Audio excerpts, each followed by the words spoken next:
What should we talk about, do you think? Love? You think we should talk about love? I think we should talk about love. But I would like to ask you, really, is this a love story? Sally Rooney did the impossible. In the space of just 2 books, the County Mayo writer, fresh from college, managed to produce one genuine classic, become the face of Irish literature, and, thanks to some smart casting choices, bestowed upon the Irish Mail the unlikely status of international thirst object. Normal People was a sort of black swan event for Irish publishing, inexplicable, unrepeatable. The book, which follows the intense friendship and relationship between two Sligo teenagers from different classes, was a global bestseller and awards darling. Obama loved it, and the TV show lit up Twitter. Rooney was no longer just a writer. She was a tote bag. The book also happened to be very good. Dark and chewy and moving in a messed up way.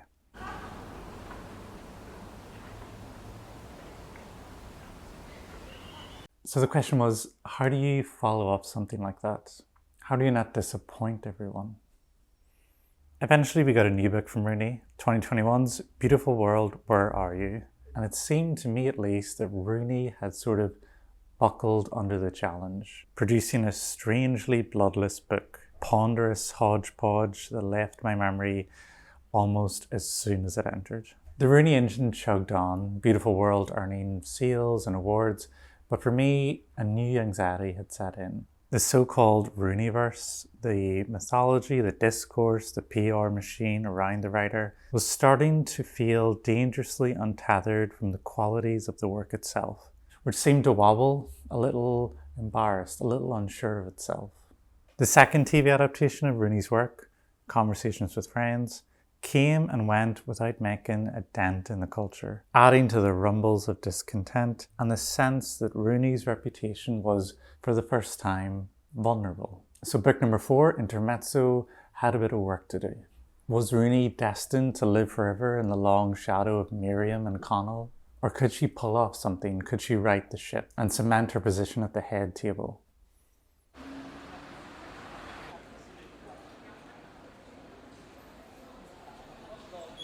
Well, Intermezzo's here, and thank God, it's pretty great. The book doesn't stray far from familiar territory. It's mostly complicated Irish people talking about their feelings. Intermezzo isn't going to have the same impact as Normal People, but that's okay because nothing ever will. It is, however, a confirmation of Rooney's extreme sensitivity and intelligence, a kind of consolidation of her powers, and a reminder of her very specific talents. Set mainly in Dublin and Leitrim, the book follows a pair of brothers grieving their immigrant Polish father and trying to navigate the challenges of their unorthodox relationships. Ivan is a socially awkward 22-year-old chess prodigy who falls in love with a 36-year-old Margaret, recently separated from her husband and terrified of what people are going to say. His older brother Peter is a depressed, pill-popping Dublin barrister whose affections are split between two women, Sylvia, an ex he's still in love with, and Naomi, a hot, chaotic student who sells explicit content on the internet. Intermezzo solidified for me what a Sally Rooney book really is. Her work is so obscured, so clouded over by discourse, by interest in her Marxism or her anti-Zionism, that it's easy to forget the pleasures of Rooney's writing are actually really simple ones. Like the rest of her books, politics and culture inform the plot to some degree. So at one point Naomi is violently and possibly illegally evicted, and the characters' conversations are peppered with complaints and philosophizing about rents and money and the overall state of things. The ill health of the world seems to boost her character's natural existentialism. But all this is kind of mood music, really. Despite all the voice of a generation headlines, I don't think Rooney's going to write the big Irish housing crisis novel. The real meat here is where it's always been in Rooney's work. The descriptions of what it feels like to love and to go to bed with other people. That's where she thrives, and where she achieves in this book moments of almost unbearable beauty and desperation. It's not the backhanded compliment it might seem to suggest that Rooney might be our generation's most talented romance writer. There are scenes here that are so tender, so electric, that I had to almost look away out of politeness. The term intermezzo refers to a brief musical interlude, a connecting movement between main sections or acts of, for example, an opera.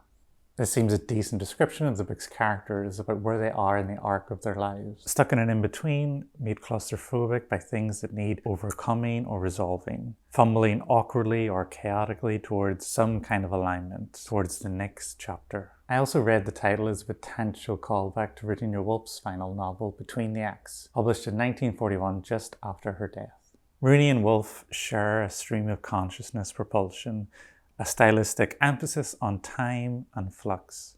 Intermezzo's characters are hounded by time, by memory and regret, by their inevitable destination, by the sheer weight of always having to be a person. But it's also only in time, in the river of things that are happening, that the love and connection they need are possible.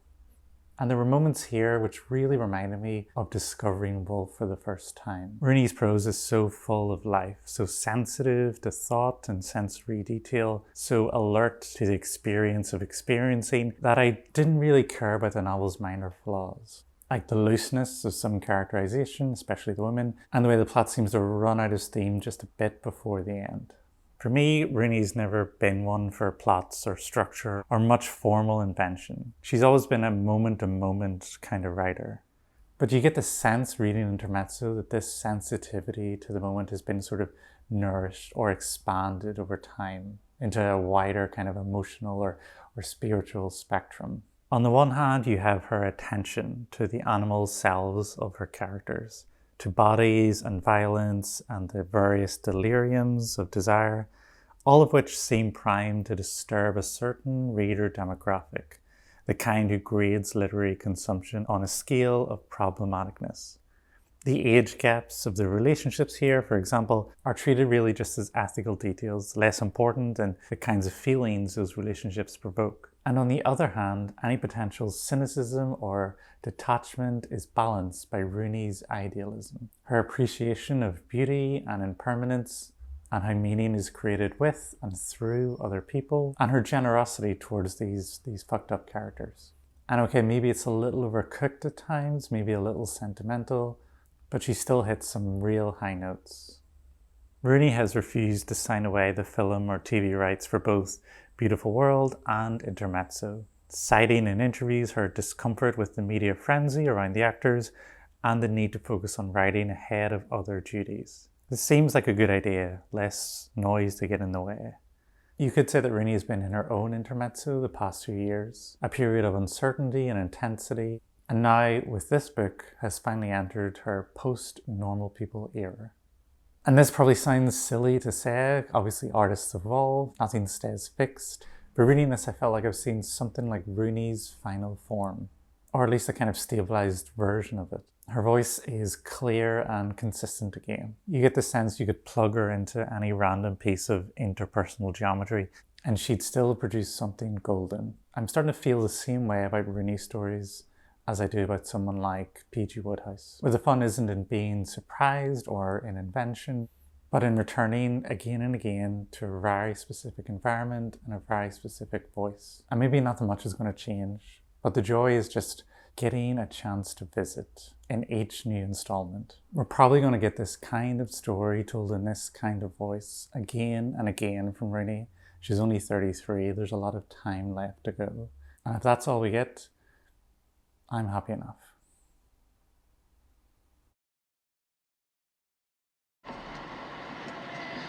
I think your name is magical.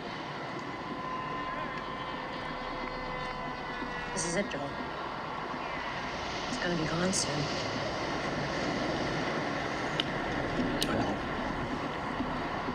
What do we do?